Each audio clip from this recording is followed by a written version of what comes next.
ആഗോള കത്തോലിക്ക സഭയിൽ 2000 വർഷത്തോളമായി നിലനിന്ന പാരമ്പര്യങ്ങളെ മാറ്റിക്കൊണ്ട് കാൽകഴുകൽ ശുശ്രൂഷയിൽ സ്ത്രീകൾക്കും പങ്കാളിത്തം നൽകണമെന്ന നിർദ്ദേശം മുന്നോട്ടുവച്ചത് ഫ്രാൻസിസ് മാർപ്പാപ്പയായിരുന്നു.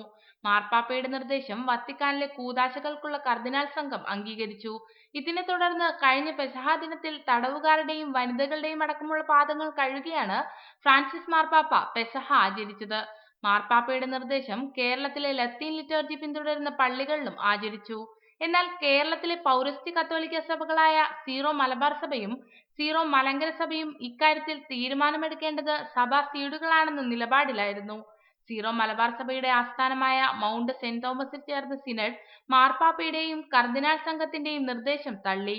പൗരസ്ത്യ സഭകളുടെ ആരാധനക്രമത്തിൽ കാൽകഴുകൽ ശുശ്രൂഷയ്ക്ക് പ്രത്യേക പദവിയാണ് ഉള്ളതെന്നും അതിനാൽ പാരമ്പര്യങ്ങളെ മാറ്റി നിർത്തിക്കൊണ്ട് പെരുമാറാനാകില്ലെന്നും തീരുമാനിച്ചതായി സീറോ മലബാർ സഭ മേജർ ആർച്ച് ബിഷപ്പ് കൂടിയായ കർദിനാൾ ജോർജ് ആലഞ്ചേരി പുറത്തിറക്കിയ ഇടയലേഖനത്തിൽ വ്യക്തമാക്കുന്നു. സീറോ മലബാർ ലിറ്റർജി പിന്തുടരുന്ന എല്ലാ സ്ഥലങ്ങളിലും സിനഡിന്റെ ഈ നിയമം ബാധകമാണെന്നും ഇടയലേഖനത്തിൽ പറയുന്നു. റിപ്പോർട്ടർ, കൊച്ചി.